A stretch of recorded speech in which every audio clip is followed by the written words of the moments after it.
بسم الله، الحمد لله، والصلاة والسلام على رسول الله وعلى آله وصحبه ومن والاه. أما بعد، فيقول المؤلف حفظه الله تعالى تمهيد لما في الكتاب. قال: معنى السنة في الأصل هي كل ما أضيف للرسول صلى الله عليه وسلم، هي كل ما أضيف للرسول صلى الله عليه وسلم من قول أو فعل أو تقرير أو صفة خلقية أو خلقية. هذا هو معنى السنة. ففي الأصل هي الطريقة، ومنه قول النبي صلى الله عليه وسلم: فعليكم بسنتي وسنة الخلفاء الراشدين وسنة الخلفاء المهديين الراشدين، تمسكوا بها وعضوا عليها بالنواجذ.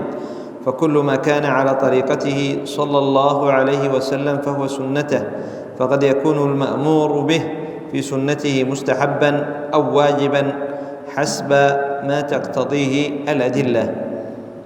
هذا هو معنى السنة إذا أطلقت في الأصل: ما جاء عن النبي صلى الله عليه وسلم من قول أو فعل أو تقرير أو صفة خلقية، أي صفة النبي صلى الله عليه وسلم، هيئته خلقية أو خلقية أي أخلاقه. صفة خلقية أي صفة هيئته وجسمه، يعني كث اللحية، كثير اللحية، طويل الشعر، هذه صفة خلقية. أو خلقية يعني الأخلاق الحسنة، الصدق، الأمانة، هذه الأخلاق الحسنة، التواضع، اللين، هذه هي صفة الخلقية. فالسنة إذا أطلقت المراد بها ما جاء عن النبي صلى الله عليه وسلم. قد يكون ذلك الذي جاء عن النبي صلى الله عليه وسلم مستحبا أو واجبا، لكن ما مراد المؤلف هنا بالسنن اليومية سيأتي. قال: ثم شاع أي انتشر عند المتأخرين أن السنة هي بمعنى المستحب والمندوب، وبمعنى واحد. قال: وهو الذي جرى عليه عمل أهل الأصول والفقه، وهذا المعنى هو المراد في هذه الورقات، في هذا الكتيب. قال: فالسنة على هذا المقصود هي ما أمر بها الشارع، ليس على وجه الإلزام، وثمرتها أنه يثاب فاعلها ولا يعاقب تاركها.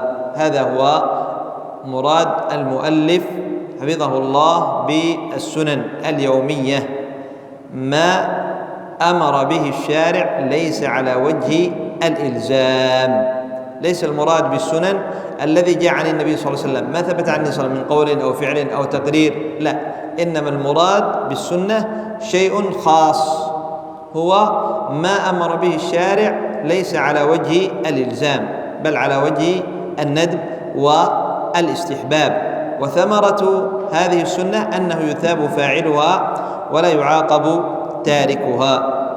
قال: نماذج من حرص السلف على السنة، أي يضرب أمثلة من حرص السلف رضوان الله عليهم ورحمهم الله على السنة، ويضرب لنا يعني أمثلة عن الصحابة، ويضرب لنا أمثلة عن الصحابة،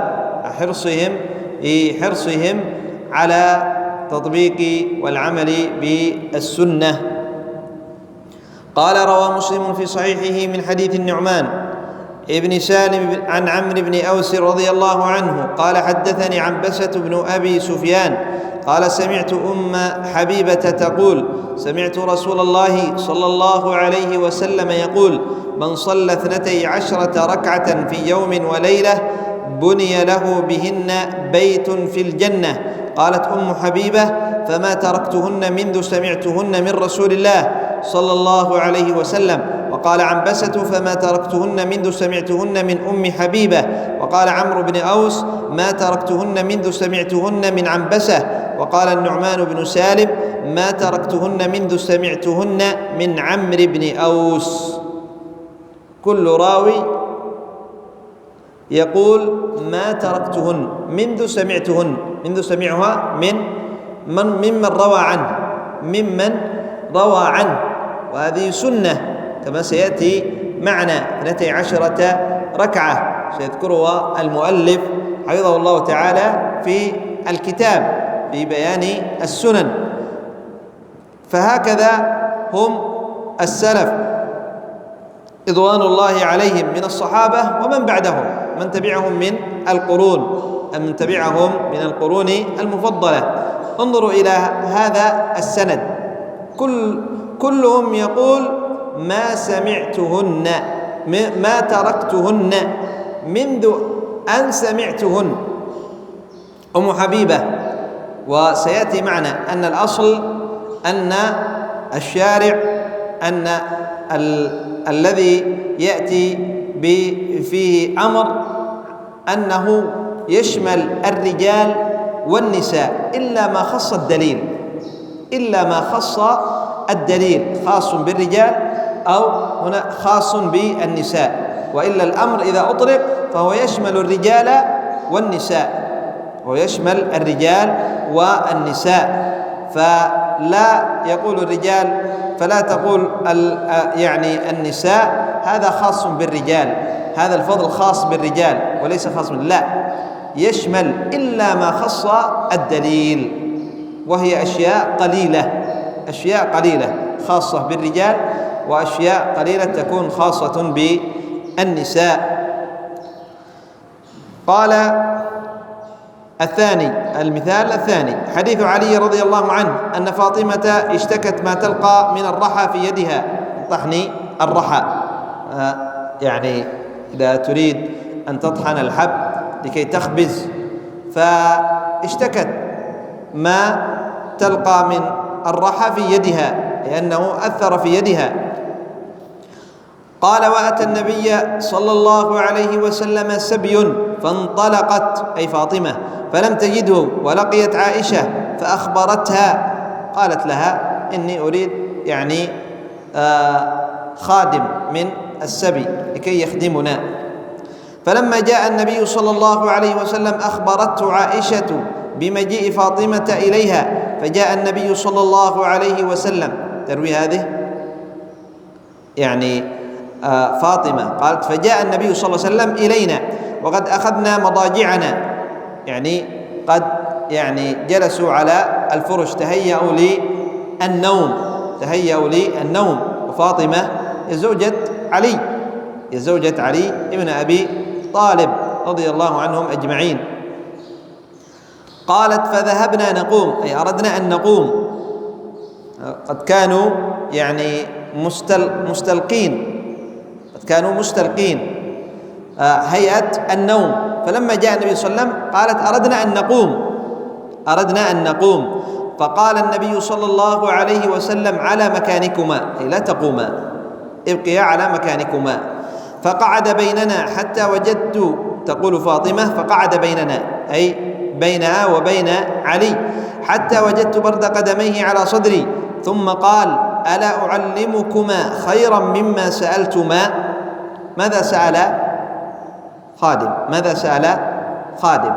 فاطمة ذهبت تريد خادما من السبي، لأنها يعني اشتكت من ما تلقى من الرحى وتريد من يخدمها.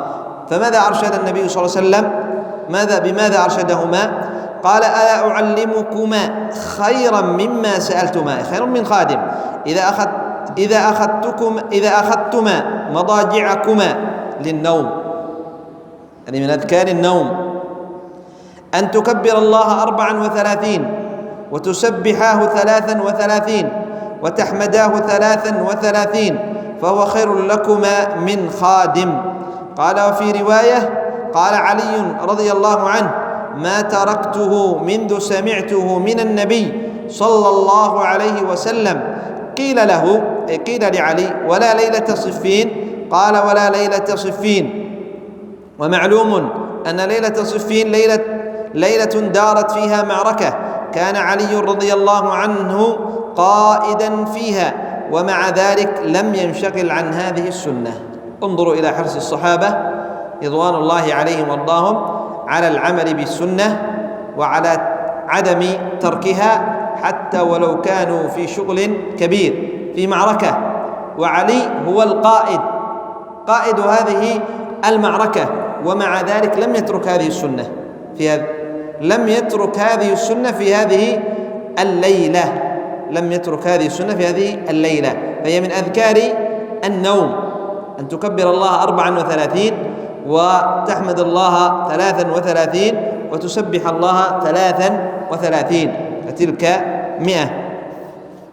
قال الثالث: وكان ابن عمر رضي الله عنهما يصلي على الجنازة ثم ينصرف ولا يتبعها، ظانا أن هذا هو كمال السنة، ولم يعلم بالفضل الوارد في اتباعها حتى تدفن. كان لا يعرف. ابن عمر كان يصلي على الجنازة ثم يرجع إلى بيته ولا يتبع الجنازة ويرجع إلى المهم أنه لا يتبع الجنازة أو يبقى في المسجد، المهم أنه كان فقط يصلي على الجنازة ثم ينصرف، لا يتبع الجنازة، ظانا أن هذا هو المراد، هذا هو كمال السنة، هذا وقد طبق السنة، لأن النبي صلى الله عليه وسلم قال حق المسلم على المسلم 6، ومنها إذا مات فاتبعه، ظن أن اتباعه أن تصلي عليه صلاة الجنازة فقط، ولا يعلم الفضل المترتب على اتباع الجنازة. ولكن انظروا ماذا فعل وماذا أصابه لما بلغه فضل اتباع الجنائز. قال: فلما بلغه حديث أبي هريرة رضي الله عنه ندم على فوات السنة. وتأمل ماذا قال. ماذا حديث أبي هريرة؟ سيأتي معنا. قال: عن عامر بن سعد بن أبي وقاص رضي الله عنهما أنه كان قاعدا عند عبد الله بن عمر، اطلع خباب صاحب المقصورة فقال: يا عبد الله بن عمر، ألا تسمع ما يقول أبو هريرة أنه سمع رسول الله صلى الله عليه وسلم يقول: من خرج مع جنازة من بيتها وصلى عليها ثم تبعها حتى تدفن كان له قراطان من أجر، كل قراط مثل جبل أحد، ومن صلى عليها ثم رجع كان له من الأجر مثل أحد.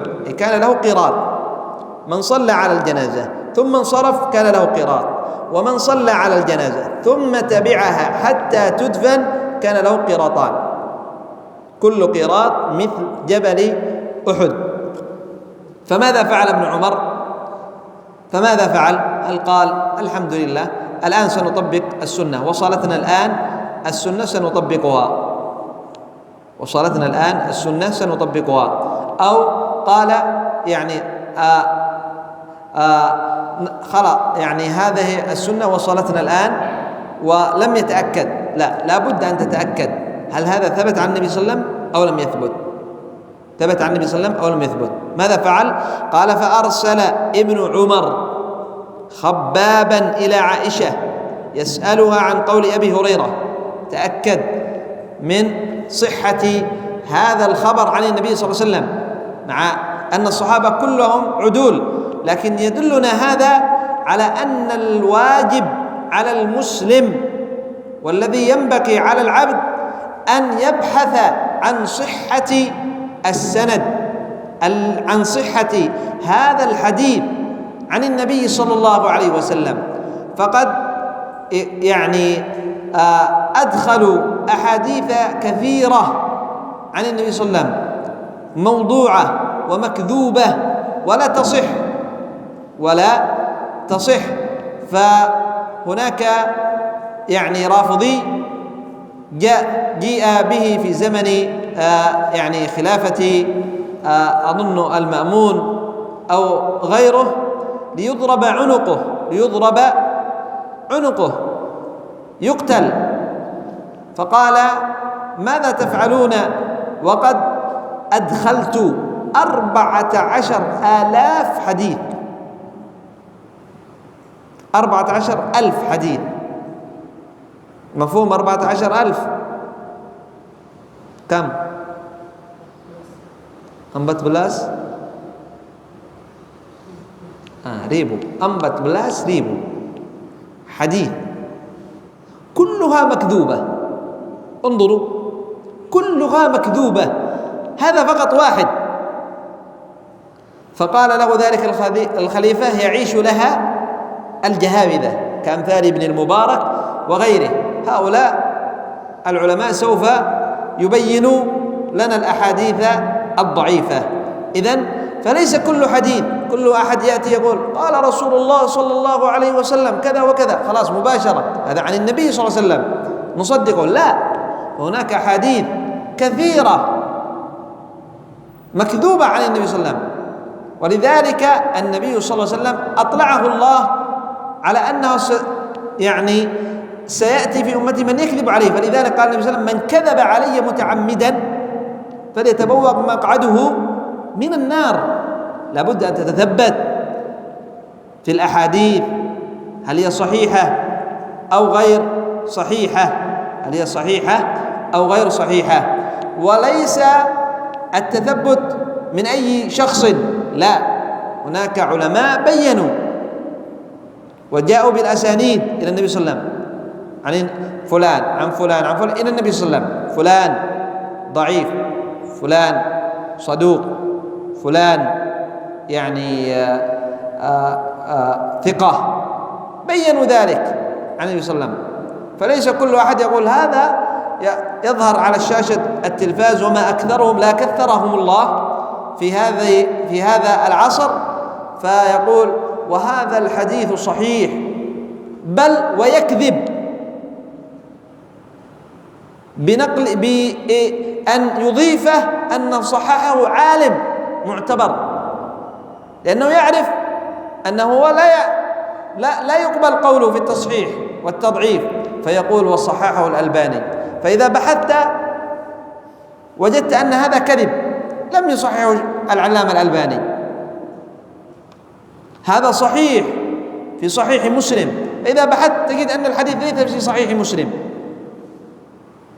فلا يغرك مثل هذا الكلام، لا يغرك مثل هذا الكلام. قال: فأرسل ابن عمر خبابا إلى عائشة يسألها عن قول أبي هريرة، ثم يرجع إليه فيخبره ما قالت. وأخذ ابن عمر قبضة من حصى المسجد يقلبها في يده حتى رجع إليه الرسول أي خباب، فقال: قالت عائشة رضي الله عنها: صدق أبو هريرة رضي الله عنهم أجمعين. فضرب ابن عمر بالحصى الذي كان في يده الأرض، ثم قال: لقد فرطنا في قراريط كثيرة. انظروا، هو لا يعلم أنه كان لا يعلم هذا الفضل، لكنه حزن وتأسف على ذلك، فهذا الذي ينبغي علينا جميعا. قال النووي رحمه الله: وفيه ما كان الصحابة عليه من الرغبة في الطاعات حين يبلغهم، والتأسف على ما يفوتهم منها، وإن كانوا لا يعلمون عظم موقعه، أي لا يعلمون ما هو المترتب عليه من الفضل، ولا يعلمون أن هذا فيه فضل، لكنهم يتأسفون إذا علموا بعد ذلك. قال المثال الرابع: حديث سعيد بن جبير رضي الله عنه أن قريبا لعبد الله بن مغفل رضي الله عنه حذف الحذف هكذا، أن تجعل حصى في إصبعك السبابة في اليد الأخرى، والسبابة والأصبع والسبابة من اليد الأخرى فوق الحصى، ثم ترميها. هذا هو الحذف. وأيضا يدخل فيه الآن ما هذا الذي ببلاستيك تجعله ترمي بحجارة، تضع فيه حجر ثم ترمي، هذا أيضا يدخل في هذا النهي. قال حذف، قال فنهاه، قالوا لا تحذف. وقال إن رسول الله صلى الله عليه وسلم نهى عن الخذف، وقال إنها لا تصيد صيدا ولا تنكئ عدوا. هذا لا يصيد، لا يقتل الصيد ولا ينكئ العدو، أي أنه لا يقتل في العدو ولا يعني يصيب العدو. فما الفائدة منه؟ قال ضلكنها تكسر السن. نعم، إذا وقعت في السن تكسره، وتفقأ العين، إذا وقعت في العين تفقأها، فيها ضرر، تكسر سن أخيك أو تفقأ عينه أو تؤذيه في أي مكان في جسمه. قال فعاد، هذا القريب عبد الله بن مغفل نهاه عن الخذف، والحذف بمعنى واحد، وقال له النبي صلى الله عليه وسلم ينهى عن ذلك، فعاد ذلك القريب فخذف.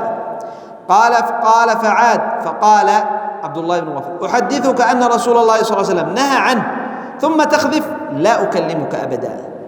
انظر إلى حرص الصحابة رضوان الله عليهم على عدم مخالفة النبي صلى الله عليه وسلم، وعلى تطبيق أمره. في الأمر المندوب يعملونه، وفي النهي أيضا يجتنبوه، لا يقول هذا محرم وهذا مكروه، لا بأس، مكروه نعمل به، لا يثاب تاركه ولا يعاقب فاعله.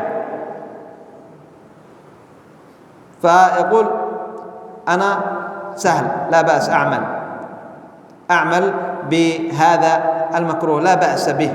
لا، الصحابة لا مكروه يفعل ولا مندوب يترك، لا مكروه يفعل ولا مندوب يترك، يفعل المندوب ويترك المكروه. ولذلك غضب لمخالفته لنهي النبي صلى الله عليه وسلم. وهذا الذي ينبغي ويجب علينا جميعا أن نغضب لمخالفة النبي صلى الله عليه وسلم.